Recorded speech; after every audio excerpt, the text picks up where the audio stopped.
Alô, você, amigo, amiga enxadrista, tudo bem? Iniciamos aqui mais uma gravação para o Maestros, a nossa plataforma de treinamento online do CXOL. Toda semana nós temos 4 treinos. Esses treinos, eles são gravados, treino 1, treino 2, treino 3, treino 4, então eles têm 1 hora de duração e a gente coloca lá no Maestros. Então, colocamos o vídeo e também embaixo as partidas que a gente estuda aqui, mais algumas partidas de modelo para as pessoas, então, que são assinantes do Maestro, assinatura anual, assinatura vitalícia, poderem assistir. E essas gravações, elas são abertas, todo mundo pode participar. Bem-vindo, então, aqueles que puderam estar aqui presente, podem fazer suas perguntas, podem fazer as suas intervenções aí, sempre digitadas. Tem uma telinha que eu vou olhando aqui e de vez em quando eu dou umas paradas, faço algum lance do mestre e vou fazendo as considerações em relação àquilo que vocês estão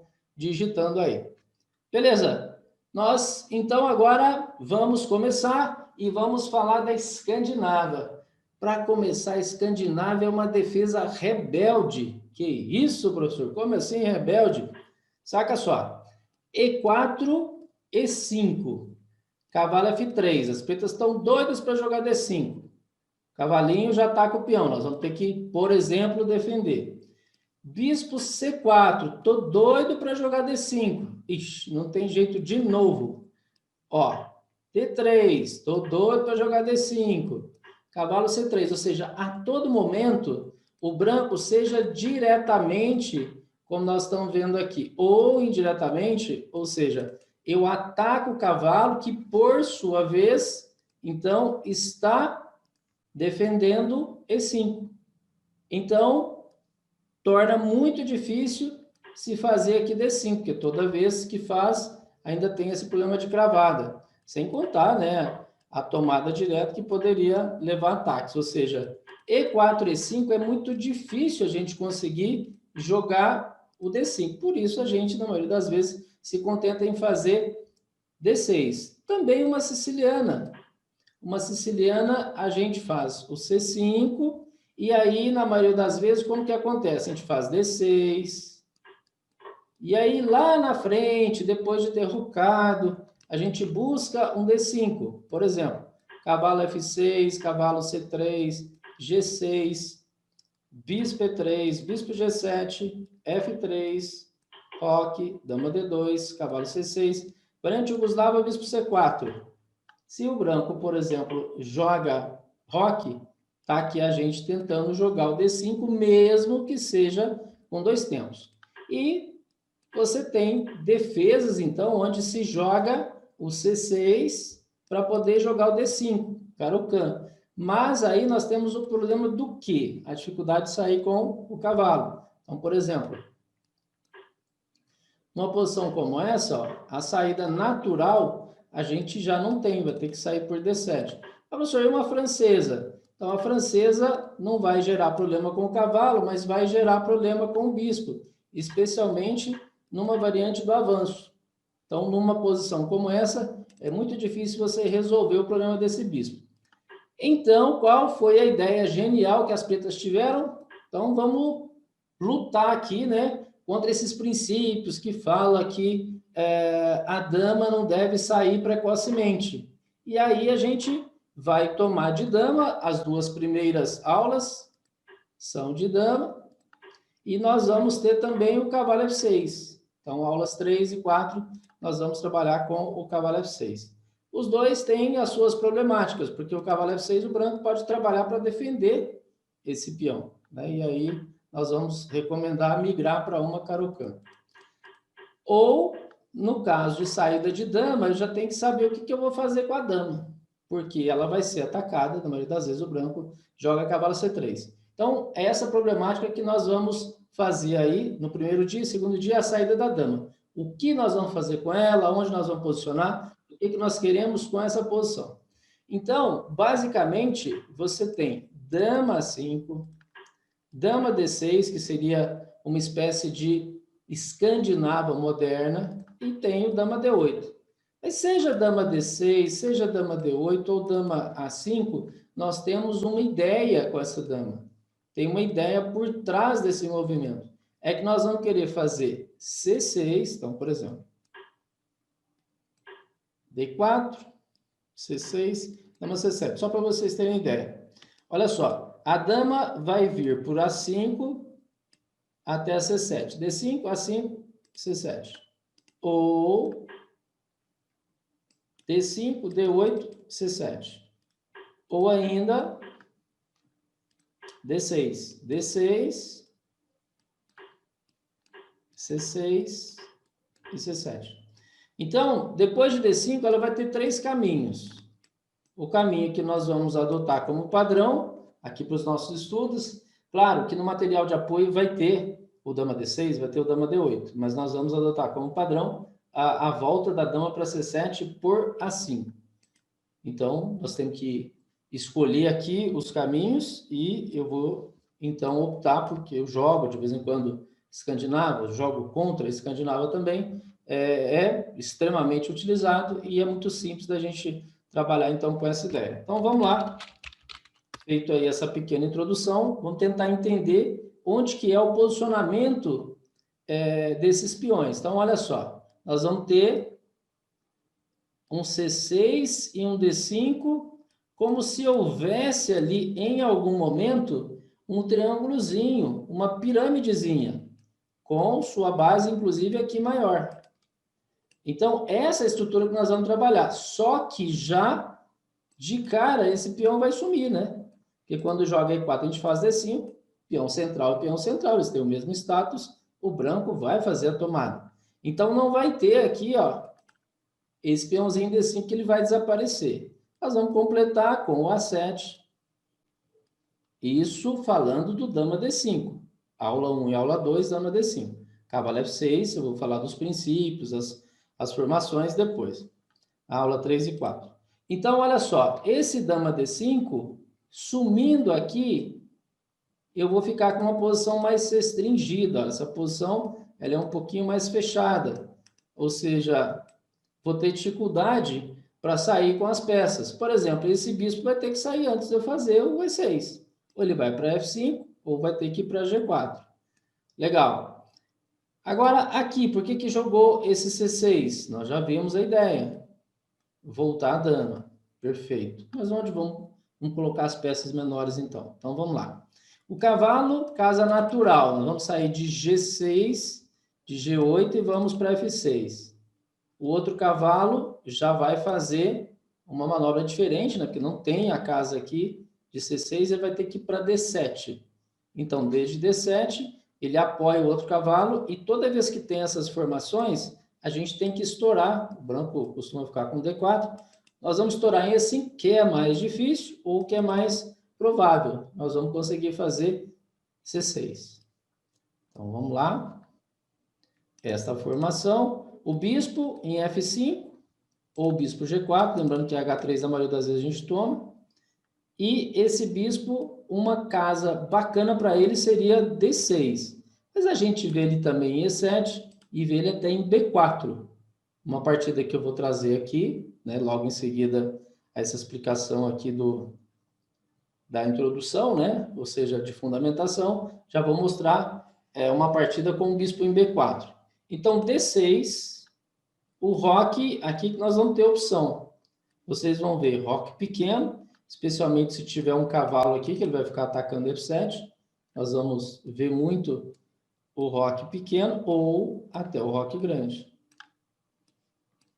Então, nós temos também essa possibilidade. Dama em C7, e aí, provavelmente, um torre em E8.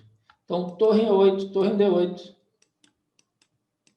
A dama em C7, o bispo em D6, o cavalo em F6, o bispo em F5, cavalo D7 e o roque grande. Então, esta vai ser a nossa posição modelo. Claro que, dependendo do que o branco jogar, nós vamos ter variáveis, né? Então, temos possibilidade de fazer o bispo G4, temos a possibilidade de jogar o bispo aqui e deixar até a dama em A5, não voltar a dama para cá. Temos o bispo em E7 e tem a possibilidade do roque pequeno.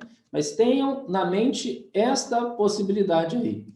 E sempre, a partir de agora, tentando explodir, estourar a posição, né? Porque eu preciso de espaço para as peças, fazendo aí o C5 ou o E5. Tá, nós estamos olhando só a posição das pretas, aí tá fácil, né? Se eu olho só a posição das pretas e o que, que o branco tem. Então, as formações que a gente vai enfrentar são geralmente essa aqui, ó. Roque grande é bastante usual. Nós temos posições também de roque pequeno. Então, olha essa formação. Isso aqui vai desaparecer.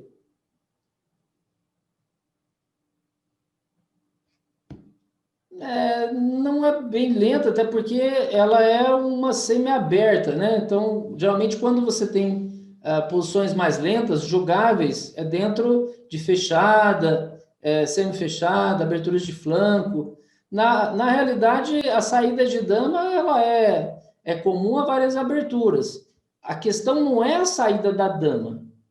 A questão é onde você vai posicionar a dama. É claro, você já está de pretas, você vai mexer com a dama mais vezes, mas ela vai ficar bem posicionada, você vai conseguir também a coluna D. Mas, de fato, perde-se alguns tempos. Agora, isso também não é decisivo, né? Porque vocês vão ver que vários GMs jogam e, de fato, a posição é totalmente possível, totalmente jogável. Mas tem esse detalhe mesmo, Fabrício, que ela é mais lenta no sentido de terminar o desenvolvimento, né? Só que você está jogando uma semi-aberta e, curiosamente, o branco com aqueles tempos a mais não se consegue algo efetivo aí, né? Ah, joga isso que ganha. Não tem. Bom, então, o que nós vamos ver aqui? Nós vamos ver um posicionamento do branco um pouco mais aguerrido, né? Um pouco mais agressivo. Por exemplo, se a gente observar o roque, o branco fazendo o roque grande, seria esta uma posição modelo aqui, ó. Realmente o bispo volta para cá, ou às vezes ele está em C4. Assim. Então, se você comparar a formação que eu coloquei de pretas e essa que eu estou colocando de brancas, é muito mais fácil jogar em termos de atividade, coordenação de peças, ataque e defesa, é muito mais fácil. Né? Agora, para uma formação dessa, por exemplo, como a gente vai ver, já é uma outra configuração, por exemplo, assim,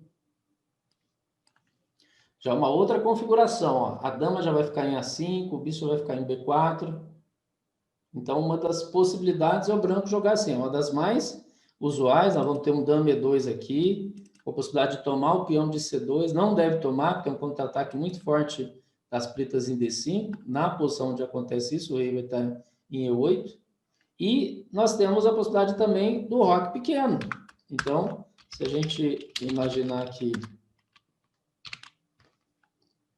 um E4, D5, e toma D5, dama, cavalo, dama 5, D4, C6, você pode jogar C6 mais rápido, ou pode fazer cavalo F6, que é bastante habitual, pode fazer bispo F5 também. O C6 é bastante habitual, porque se joga muito rápido aqui, você tem a possibilidade de voltar. É para isso. Exatamente. Pressão em D5, exatamente. Obervan, muito bem lembrado. Então, posições assim, você joga o C6 rápido, exatamente para ter casa de volta para a dama até D8, né? Porque por enquanto aqui você não tem nenhum problema maior, né? Então, por exemplo, bispo F5, esse, E6, bispo C4, dama C7. Eu vou só colocar as peças em jogo para vocês entenderem possíveis formações que a gente irá fazer, né? Então, aqui, ó, é simples, ó, cavalo D7, bispo D6, e é bastante comum você ver o roque pequeno mesmo, ao invés de fazer o roque grande, o roque pequeno. Agora, onde o branco tem as suas armas ali? Primeiro, que tem a possibilidade de saída desse cavalo, quando se está com a dama em A5. Tem algumas posições que nós vamos ver uns perigos com D5, com o rei em E8. Tem formações de cavalo E5. Esse cavalo E5 sempre dificultando o roque grande, que vai ameaçar aqui em F7. E algumas posições de você atacando F5. Ah, professor, eu já vi uns bispos G4. Por que é possível jogar bispo G4? Veja por que é possível. E4, D5, toma. Cavalo C3, dama 5, D4, cavalo F6, cavalo F3. Isso aqui é extremamente comum. H e toma. Nossa, mas toma é assim mesmo? Pois é. Ó, aí o C6, olha só que coisa. Bispo C4, por exemplo, estou só colocando as peças em jogo sem preocupar muito com a ordem dos lances, a sequência, porque vocês não vão ver as partidas depois, né? É só para vocês entenderem onde se posicionam as peças. Então, em posições assim,